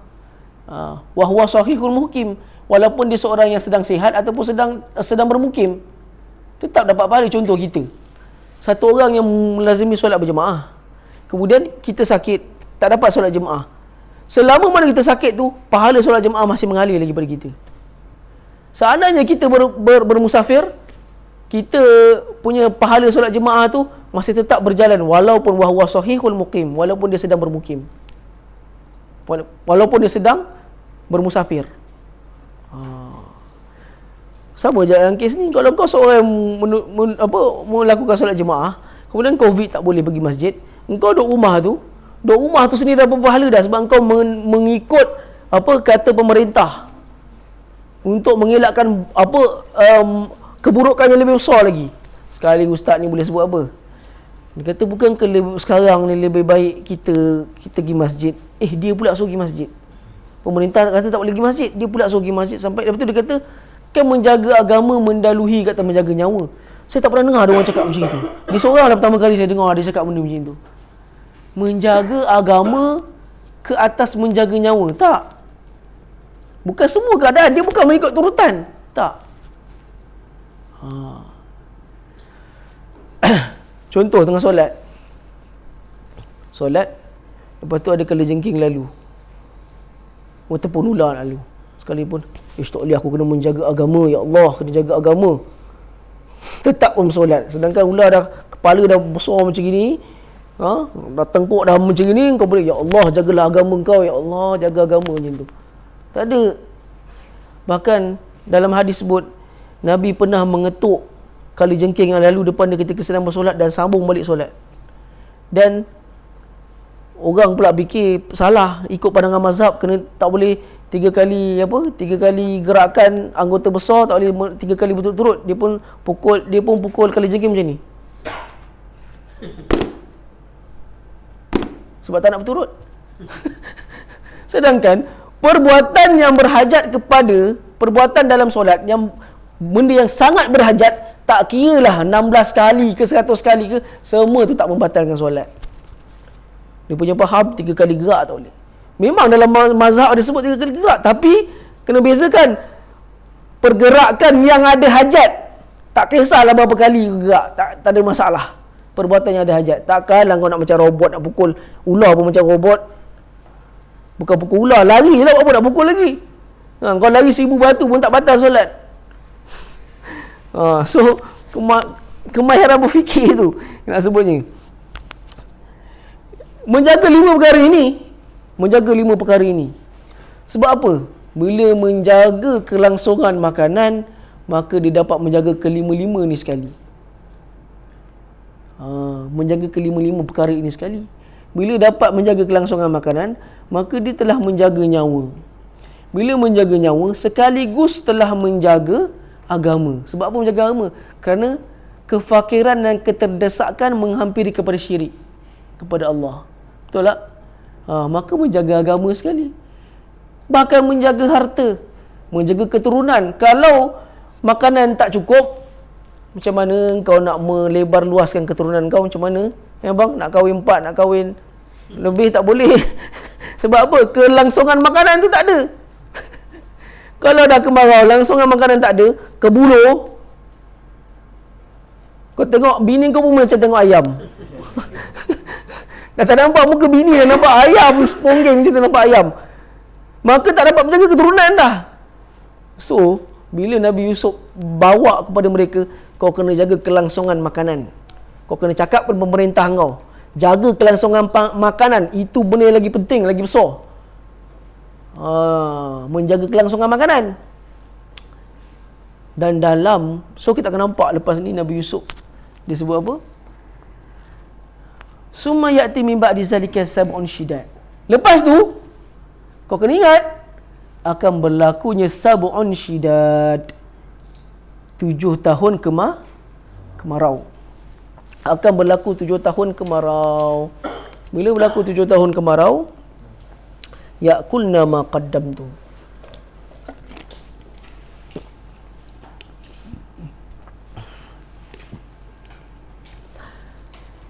Ya'kulna ma qaddamtum. Hendaklah kalian makan ma qaddamtum. Ya'kulna ma qaddamtum. Apa yang telah kalian simpan. Makanlah apa yang kalian simpan. Sebab kalau kau 7 tahun tu kau buat sungguh-sungguh, lebih dari 7 tahun cukup nak makan. Betul tak? Kalau itu sebab pentingnya perkataan apa? Siapa boleh agak perkataan apa yang penting dalam ayat ni?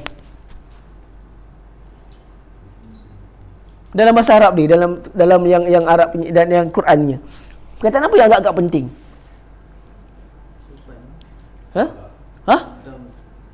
Ya? Sebut yang Arab punya. Yes. Abang Azhar bagus, terbaik. Apa nama? Da'aban. Okay, sekarang saya tanya. Seandainya tak ada perkataan da'aban tu, terjamin tak makanan? Betul bang. Itu yang sepatutnya. Bermakna apa? Tak ada perkataan da'aban tu, orang anggap, asalkan boleh, tak apalah, tak apa 6 tahun pun tak apalah. Betul game. Alah, lambat lagi. Orang cakap tak apa, lambat lagi. Selalunya kita kan suka bertangguh-tangguh. Kata tak apa, nanti lagi setahun 2 tahun kita buatlah. Itu pentingnya da'aban tu. Kalau tak ada perkataan da'aban tu, kebuluh lah ada orang. Sebab berita takkan disampaikan dengan betul. Kan? Seandainya dia sebut perkataan da'aban, maka dia akan cakap kat dia orang, dia kata kat kita, dia suruh kita bercucuk tanam all out. Saya ulang, all out dia kata. Kalau macam tu, all out all out. Sebab dia kata da'aban, all out. Sebab apa? Kalau tak all out, mana cukup untuk cover 7 tahun? Tu sebab kena lebih. Kena buat apa? Kita panggil apa dalam bahasa Inggeris? Double out. Apa kita panggil dalam perkataan itu? Lupa dah perkataan tu. Saya Inggeris tak pandai sangat. Tapi benda-benda terlintas ingatlah sikit. Saya lupa perkataan tu. Apa nama dia? Alah. Production ni apa? Produktif lah kan? Produktif. Maksudnya 7 tahun production punya 7 tahun tu dapat cover.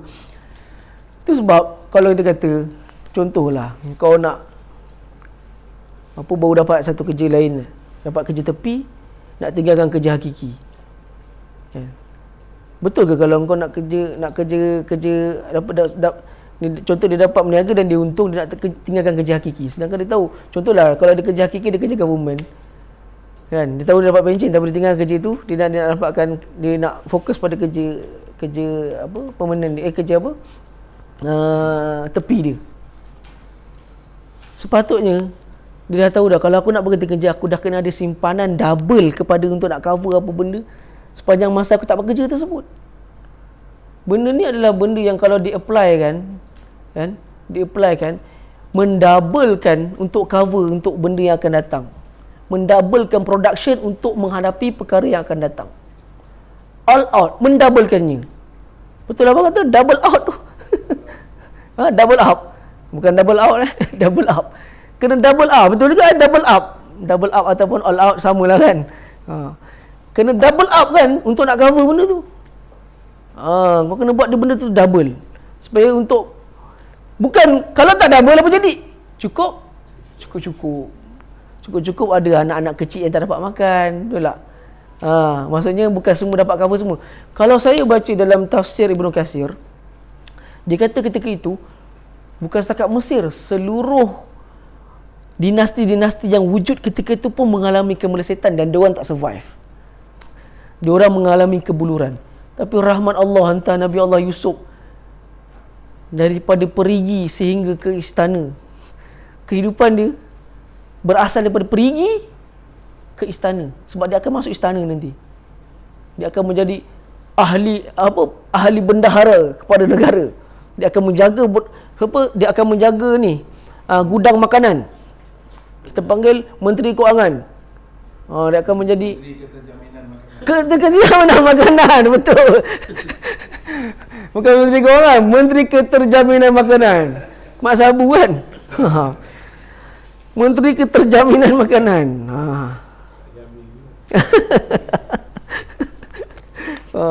Jadi dia kata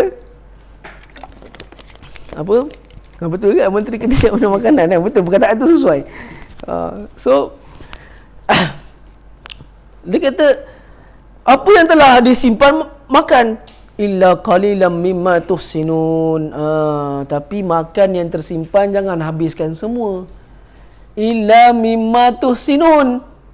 Janganlah kalian makan semua, tetapi simpanlah benih untuk masa depan pula. Ui, cukup cantik plan dia ni. Memang jamin betul lah. Dah ada suruh double. Double memang boleh cover dah 7 tahun tu.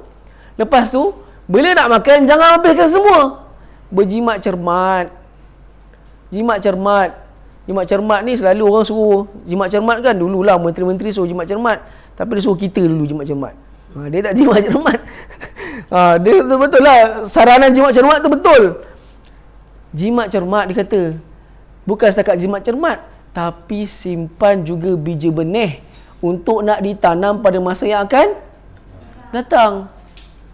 Terjamin tak makanan dia punya plan dia ni? Memang tak ada kepuluh lah cerita dia. Dalam tafsir Ibnu Katsir dia memang sebut negara Mesir, dinasti Mesir je yang waktu tu yang survive daripada kemarau yang panjang. Kemarau kita ni jangan usah kata setahun, sebulan pun lumpuh negara ni kalau sebulan pun. Dia 7 tahun. Bayangkan tuan-tuan, 7 tahun dengan kemarau. Takkanlah tak all out kalau 7 tahun. Cuba aku fikir tu betul. 7 tahun keterjaminan makanan. Memang kena all out lah tu sebab dah aban tu tadi. Tu yang dia kata, dah lah double up. Ada pula simpanan. Makan yang simpanan, cimat cermat. Ada pula yang akan masa depan. Benih tu. Benih gandum tu simpan. Jangan kalian makan habis sampai semua. Jadikan dia sebahagian untuk benih masa hadapan. So, ada beberapa nilai yang dia ajar. Pertama apa? Menggandakan usaha untuk menjamin sesuatu. Menggandakan usaha.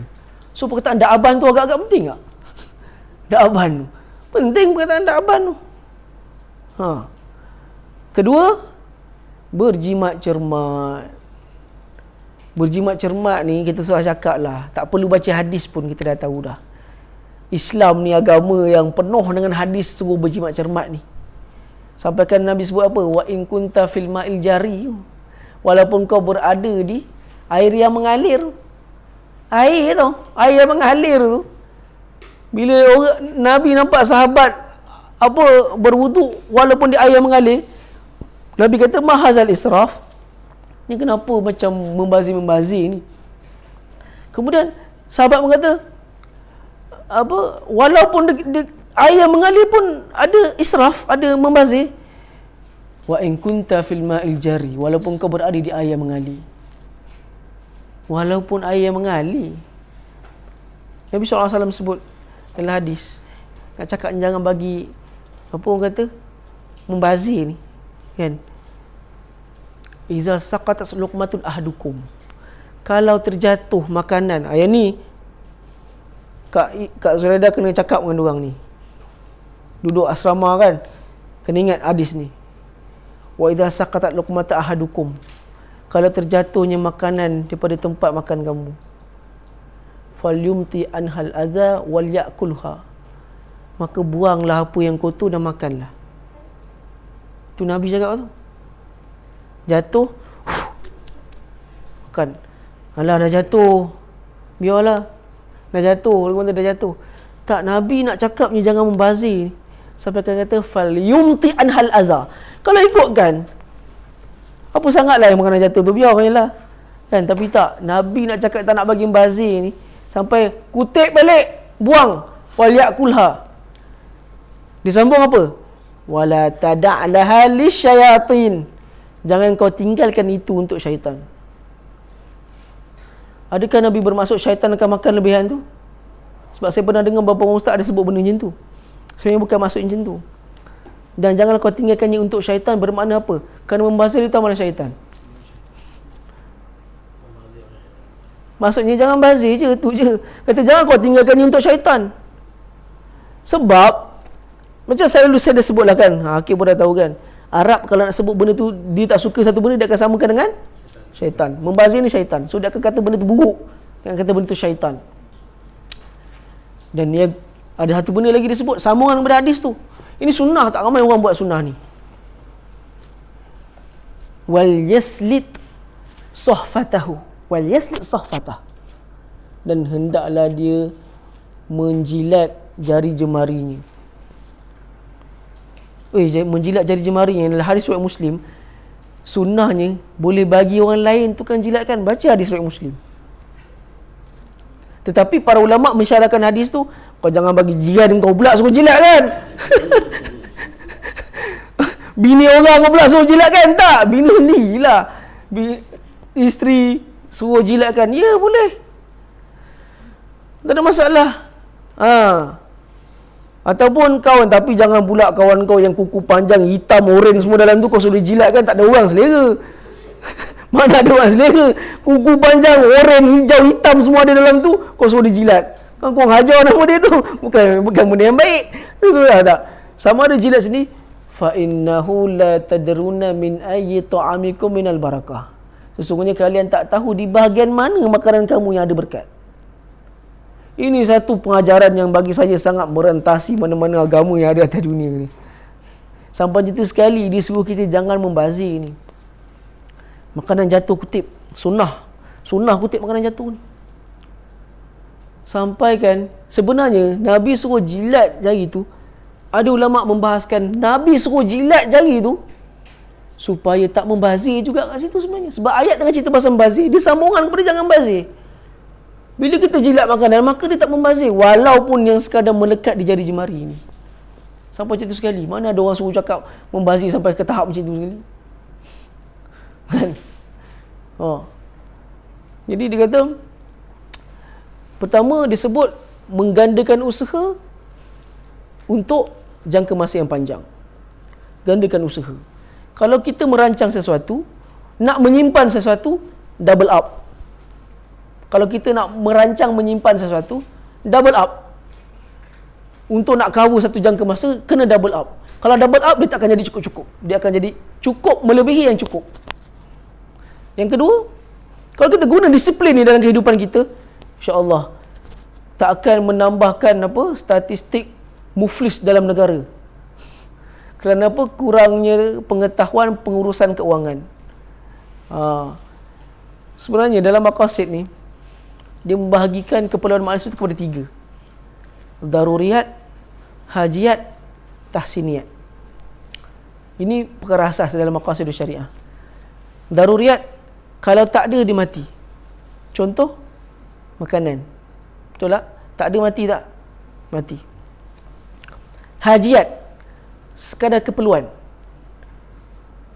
Dia kena ada. Anda kata dia tak ada pun, susah juga. Dia masih dalam zon kena ada juga. Ketiga, tahsiniyat. Keperluan dan kehendak. Daruriyat duduk atas lagi. Daruriyat ni memang daruri nama dia. Daruri kita panggil apa dalam bahasa Melayu? Darurat lah. Darurat lah. Darurat lah. Darurat ni memang dia melibatkan nyawa. Benda yang melibatkan nyawa je dia panggil sebagai daruri. Darurat.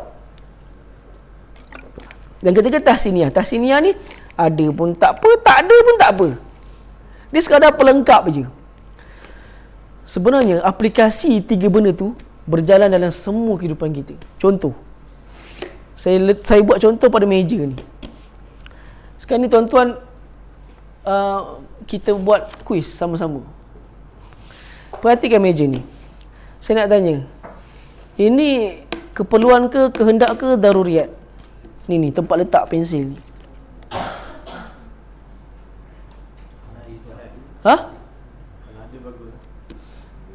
So dia masuk dalam kategori mana? Kehendak.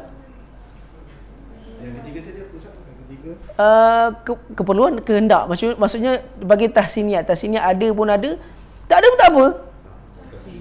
Tahsiniyat. Ingat nama dia, daruriyat satu. Okey, sebut sama-sama. Daruriyat. Kedua, hajiyat. Ketiga, tahsiniyat. Tahsiniyat ni adalah ada, tak ada dah. So kalau tempat letak pensel ni masuk kategori mana? Tahsiniyat. Ada kata kita tak letak, meja ada tak? Okey, sekarang saya tanya ni. Dua ni. Dia masuk kategori apa? Daruriyat. Setuju tak? Setuju, betul. Kalau tak di meja lah, nama dia jadi macam ke bawah buat apa? Jadi dulang. Jadi dulang. Pandai. Siapa nama? Zahra. Okey. Sekarang saya tanya. Skru ni.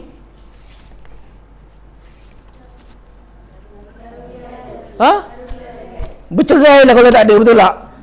Dan kau nak buat macam mana? Bercerai lah kalau tak ada. Betul juga.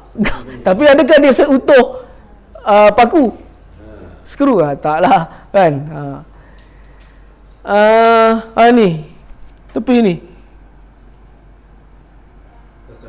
Tahsiniyat.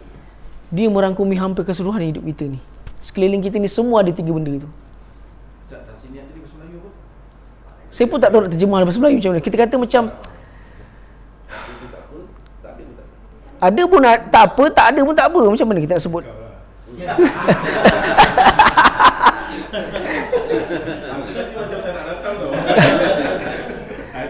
Boleh tak kita kata kehendak kan? Kehendak kan? Kehendak lah. Kita kata kehendak lah bang, macam tu. Apa?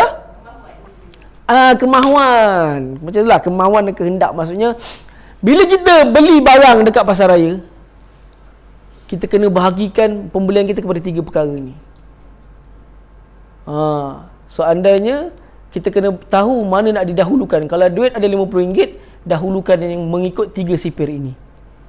Takkanlah kau ada RM50, apa tu kau beli apa? Gula-gula je banyak. Apa tu beras kau tak beli? Kan? Betul tak? So dia merangkumi hampir semua kehidupan.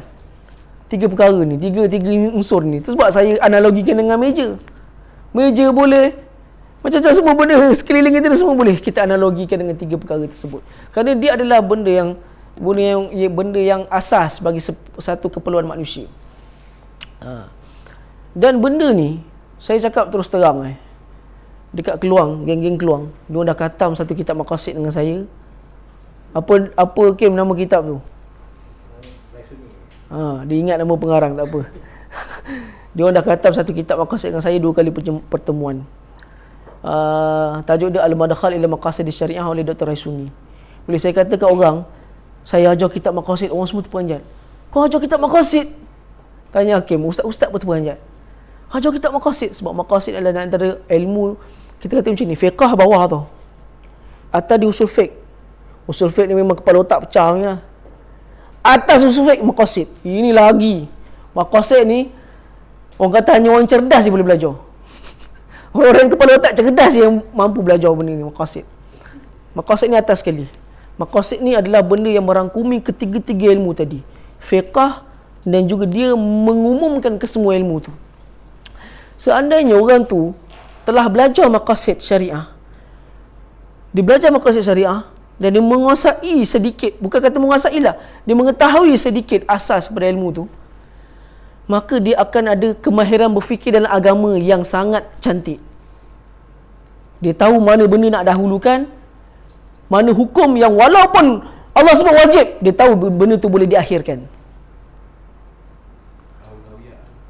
Aulawiyat kita panggil. Aulawiyat adalah ilmu yang termasuk dalam ilmu maqasid. Aulawiyat tu satu juzuk, dia ada banyak lagi juzuk dia, ada banyak lagi cabangan dia. Dan ilmu maqasid ni, orang kata selalunya pelajar lepasan maghribi lah yang terkenal dengan mencuburi bidang ilmu maqasid ni. Zaman saya belajar dulu, siapa-siapa buat master PhD, saya tanya sini semua ni, ustaz buat apa? Maqasid, semua buat maqasid. Contohnya kita orang punya senior yang dibanggakan sangat tu lah Dr. Wifaq lah, abang kenal lah Dr. Wifaq di antara Majlis Fatwa Negeri Perlis. Dia senior saya dulu. Saya pernah, dia buat tesis PhD dia maqasid di sisi mazhab Syafi'i. Saya dengan kawan saya 2 basikal. Saya kena bawa tesis dia pergi kedai cetak. Dia suruh saya bawa dengan kawan saya, dua-dua naik basikal. Saya naik basikal, dia naik basikal. Tebal dia bang, cakap je, tebal dia dua tesis tu. Member saya bawa 2 tu dah tebal dah, saya bawa 2 lagi tebal, sampai nak sengit-sengit basikal. Punya tebalnya dia punya tesis dia tu. Dengan sekarang tesis dia telah dijadikan tempat rujukan lah untuk, sebab dalam membangunkan negara kena ada ilmu maqasid. Membangunkan negara, menjamin kestabilan negara, kena ada ilmu ni. Ramai orang salah fikir dalam beragama. Kerana tidak ada asas dalam ilmu maqasid. Dia tak tahu ada benda yang perlu dia dahulukan, ada yang perlu diakhirkan. Walaupun benda yang diakhirkan itu adalah berhukum wajib, yang dia dahulukan adalah perkara yang sunat. Boleh jadi. Bahkan dalam beberapa keadaan, hadis itu Sahih Bukhari sekalipun, maslahah akan menepani hadis Bukhari. Contoh, hadis naiknya harga di pasar Madinah. Ghala sa'ru fi suki Rasulillah. Telah naiknya harga barang di pasar Madinah. Kemudian para peniaga sebut pada Nabi SAW, sebut apa? Sa'ir lana ya Rasulullah. Nabi sebagai seorang pemerintah, dia suruh pada Nabi buat apa? Tetapkanlah harga untuk kami, wahai Rasulullah. Tapi Nabi tak nak. Nabi kata, kalau aku menetapkan harga, aku akan menzalimi orang lain. Innallaha basit huwa raziq. Nabi kata, kau kena ingat, Allah itulah yang maha memberi rezeki, meluaskan rezeki. So Nabi tak nak menetapkan apa-apa harga kerana dia takut akan melakukan kezaliman kepada orang lain yang sudah menetapkan harga masing-masing. Seandainya Nabi menetapkan harga, maka akan kacau lah sistem pasaran di Madinah ketika itu. Dan waktu tu harga barang tengah naik. So ulama kata, hadis ni Nabi tak nak tetapkan harga, menunjukkan apa? Tu sebab adanya dahulu ada seorang ustaz mengatakan apa? Kenaikan harga barang adalah ketentuan daripada Allah. Dululah ada seorang ustaz pernah sebut benda itu, dia kata ketentuan daripada Allah. So dia ketentuan daripada Allah, bersabarlah dalam ketentuan menghadapi kenaikan harga barang. Kerana apa? Allah itu maha memberikan rezeki. Mungkinlah betul lah, saya kata mungkin betul satu sudut. Tetapi dalam menggunakan hadis ini, para ulama kata hadis itu terbatal. Sebab seolah-olah hadis itu akan memberi satu maksud, menetapkan harga ketika harga pasaran sedang naik adalah benda yang tak boleh ketika itu, berdasarkan hadis tu. Tapi ulama kata hadis itu terbatal dengan sendirinya, bahkan wajib pemerintah masuk campur dan menetapkan harga barangan ketika itu. Kerana apa? Inilah contoh maslahah mendepani hadis yang sahih, walaupun hadis-hadis riwayat Bukhari sekalipun. So bagi kepentingan beragama, seandainya orang tak tahu benda tu boleh diakhirkan, benda tu boleh dibatalkan, maka dia akan anggap, bersabarlah tuan-tuan terhadap kenaikan harga barang ni, berjimat cermatlah, sesungguhnya Allah yang maha memberikan rezeki. Ya betul, betul. Tetapi dia tidak akan menyelesaikan masalah. Sebab mungkin kita boleh bersabar, ada rakyat yang kita cakap dalam keadaan mungkin kita kantung kita masih ada, Tapi kita tak bercakap dalam keadaan ada orang yang masih tak ada langsung kantung dia apa-apa. Masa tu kau nak suruh dia bersabar. Pemerintah yang zalim kita kena menetapkan harga. Bahkan dia wajib campur tangan. Ikut hadis tak boleh. Sebab Nabi tak nak buat. Itulah satu juzuk je maqasid. Kalau tak ada ilmu maqasid ni, orang akan apa? Walaupun benda tu terdesak sekalipun, tak boleh, hadis kata macam ini. Ada orang akan berfikiran macam itu. Sedangkan dia tahu, orang belajar maqasid kata tak apa. Tak ada. Contoh, bela anjing dalam rumah, apa hukum dia?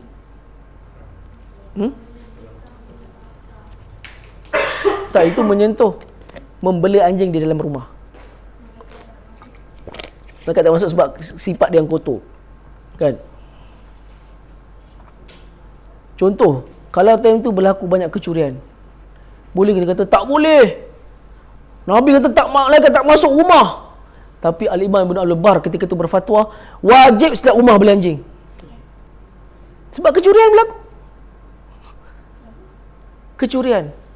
Anjing kan boleh kejam mencuri.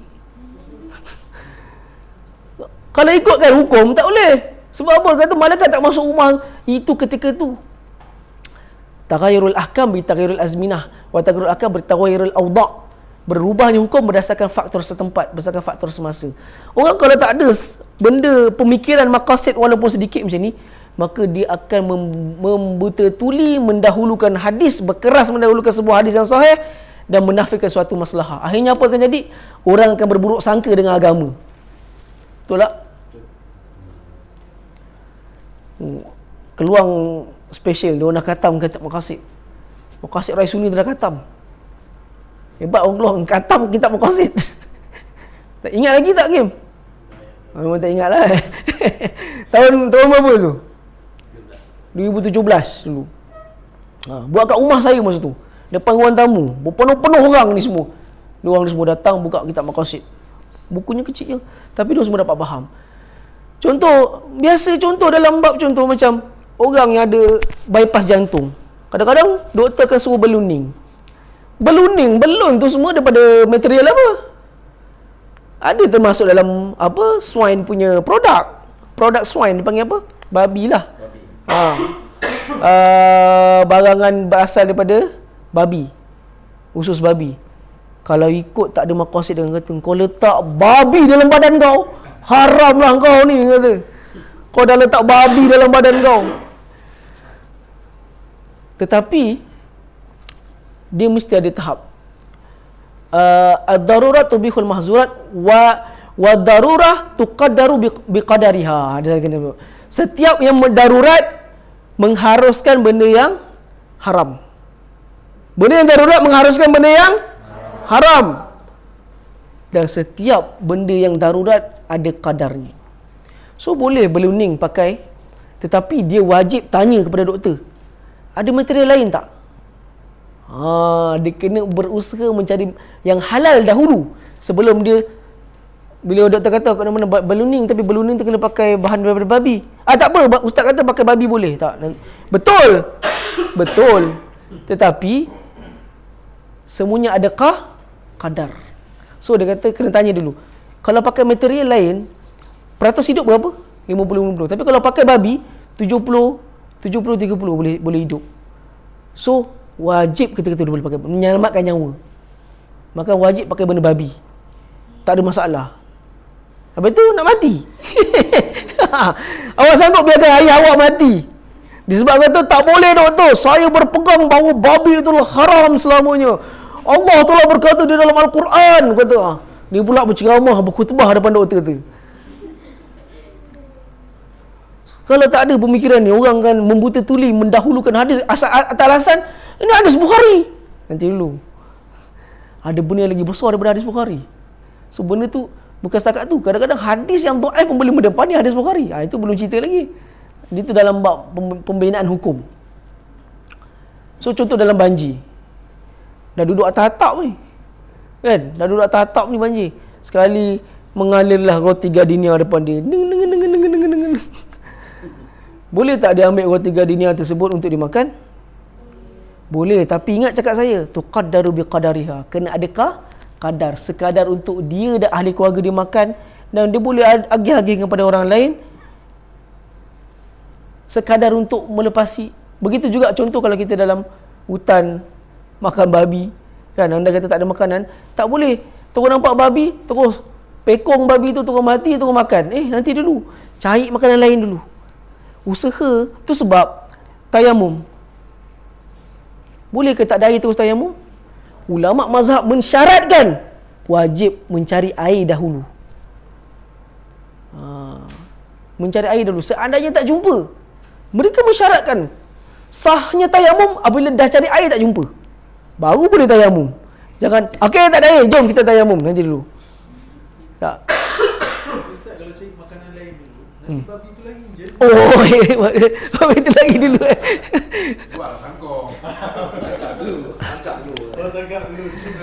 Maksudnya contohlah, kita sesat dalam hutan kan. So dah cari makanan tak jumpa yang halal.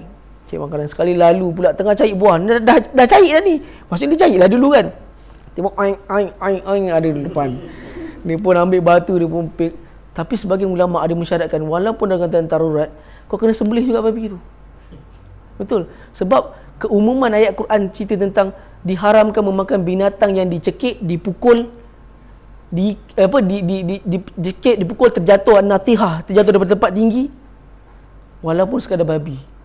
Sebab apa? Kerana hikmah pada mengalirkan darah-darah kotor daripada binatang tersebut.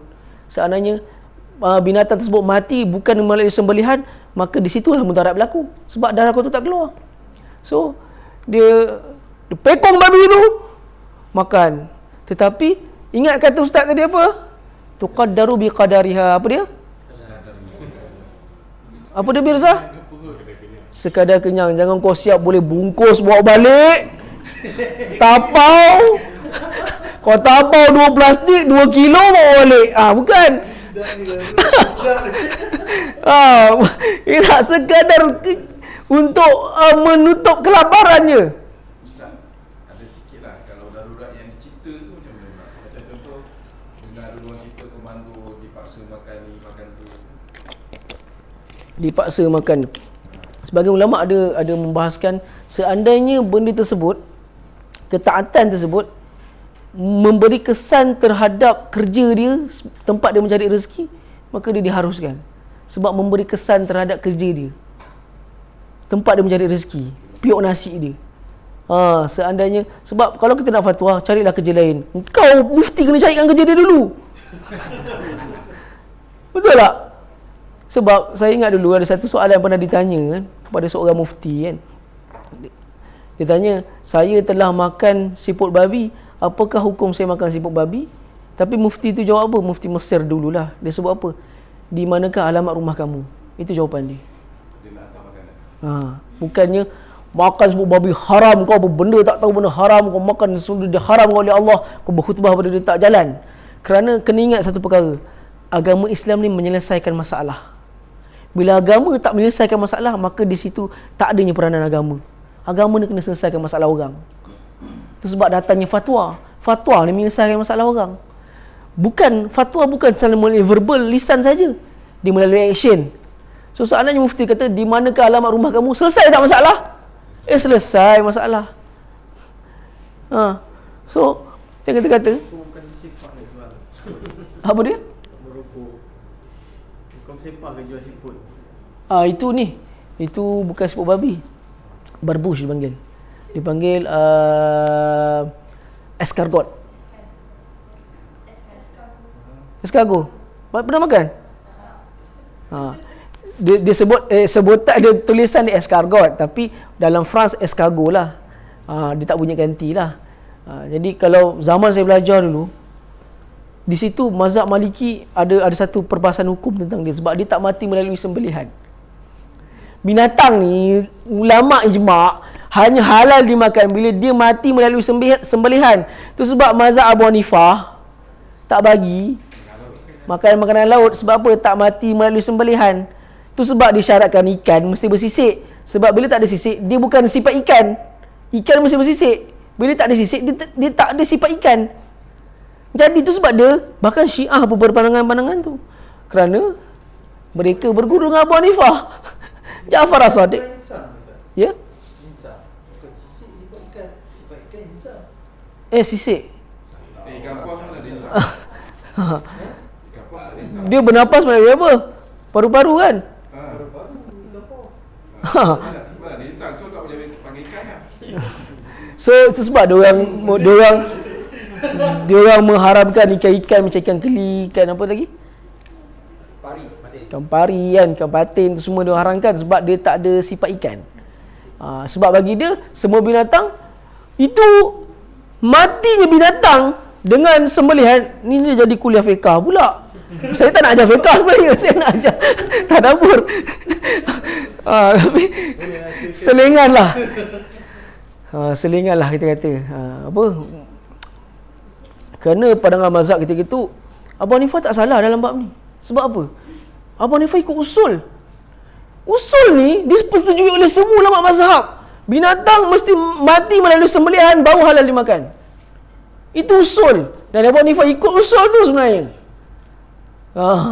Sebab dia tu kata sampai binatang laut pun. Tapi mazhab jumhur dia pakai hadis Nabi yang tu. Uhilla lana maitatan ni dihalalkan kepada kami dua jenis bangkai. Kan? Dua jenis bangkai, antaranya bangkai di lautan. Bangkai di lautan, al-hillu maitatuh Nabi sebut. Sehingga kan dia punya bangkai pun halal dimakan. Nabi sallallahu alaihi wasallam sebut dalam sebuah hadis riwayat Muslim kan, inna narkabul bahra wa inna qalilu minal ma' wa in tawadda'na bihi atishna afadan tawadda'u bima'il bahri. Nabi pun sebut huwa hillu maitatuhu atuhur ma'hu wa hillu maitatuhu. Kami menaiki kapal dan kami ada sedikit air untuk dibuat berwuduk. Seandainya kami berwuduk dengan air yang sedikit itu, maka kami akan haus. Apakah boleh kami berwuduk dengan air laut? Nabi bukan jawab je, Nabi cover jawapan tu dengan banyak jawapan lagi. Nabi kata apa? Bukan setakat boleh berwuduk. Nabi kata apa? Bangkai dia pun halal. Kalau Nabi dah kata bangkai dia pun halal, kau nak tanya lagi ke? Boleh ke tak ni berwuduk dengan air laut? Boleh lah. Nabi kata bangkai dia pun dah halal. Nabi kata tuhuru ma'uhu, air dia bukan setakat suci, bahkan bangkai dia pun halal. So sebablah bagian Syafi'i, sebagian anak Abu Hanifah kalau di belah-belah Turki yang pengamal mazhab Abu Hanifah ni, Turki dan juga Pakistan, India lah kan. Itu pengamal tegar. Tapi sepanjang pembacaan saya dalam kitab-kitab mazhab Abu Hanifah ni, saya rasa mazhab Abu Hanifah ni sangat menepani zaman dia. Sangat menepani zaman dia. Dan saya sangat takjub dan tertarik dengan cara Abu Hanifah menggunakan hujah-hujah Al-Quran dan Sunnah ni dalam membina hukum. Sangat di luar akal. Dia seorang yang genius. Apa ni Imam Abu Hanifah ni. Dia dengan Imam Syafi'i, siapa yang nama dia, siapa yang dulu? Dia awal lagi. Dia yang paling awal. Sekali kita kata, sebenarnya saya cerita pasal apa ni? Apa lah ini Sebenarnya awal-awal tu cerita pasal apa? Daruriyah tadi, maqasid tadi. Darurat. Kedua apa?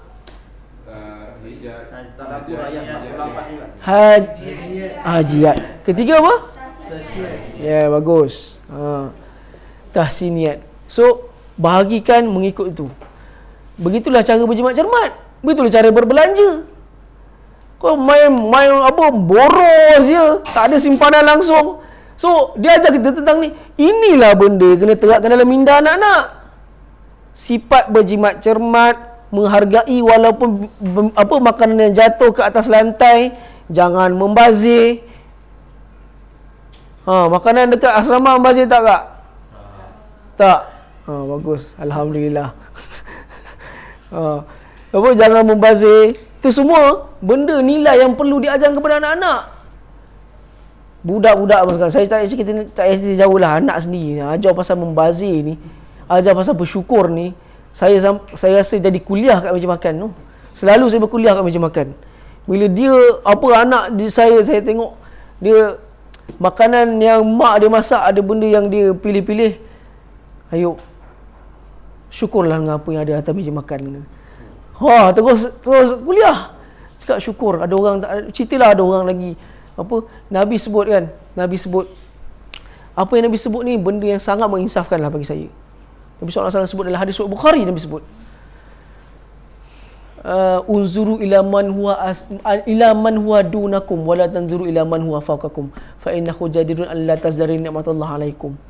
Hendaklah engkau sentiasa melihat orang yang di bawah engkau, janganlah engkau lihat orang yang di atas kau, kerana itulah sebaik-baik perkara untuk kau nak mengingat supaya engkau bersyukur.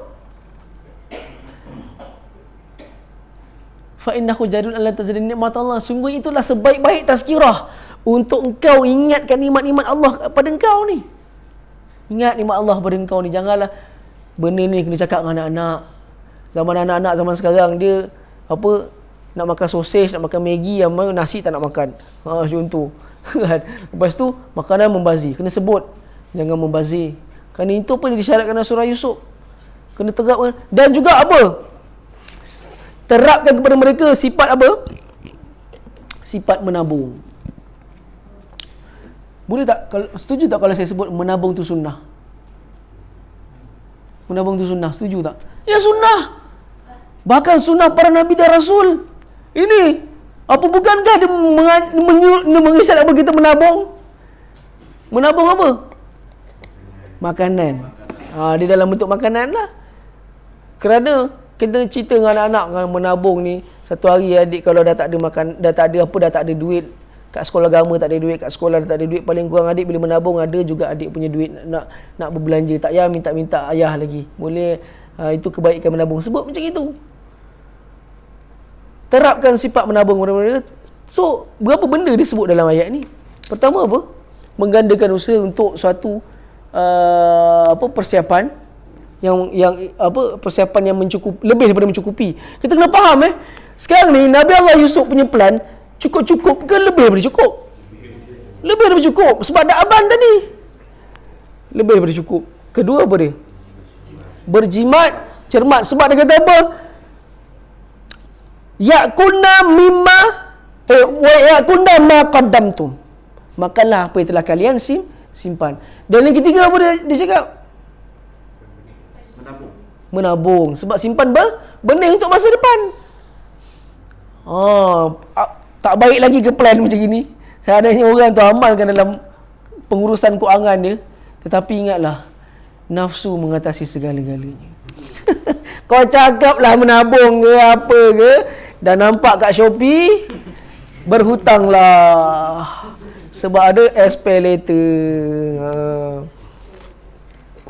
Bila dah dihantui sifat berhutang, maka orang itu akan berbelanja melebihi keperluan dia. Sebab tak apa, boleh bayar bulan depan. Sekali habis haruk, tak ada. Dan bila berhutang, maka akan terdedahlah kepada banyak perkara lain. Orang akan terdesak, kan? Terdesak maka akan langgar benda yang haram, sanggup buat. Jumpa bomoh pun dia sanggup buat. Betul tak? Tarik duit pun dia berani buat. Sebab apa? Dah terdesak. Sebab apa? Berani sangat berhutang. So tu sebablah kita kata, nampak tak 5 unsur maqasid tadi terjelma dalam ayat ni?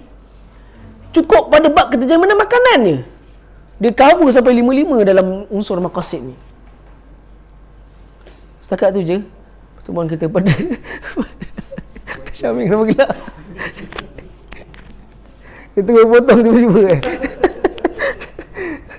So, apa yang kita boleh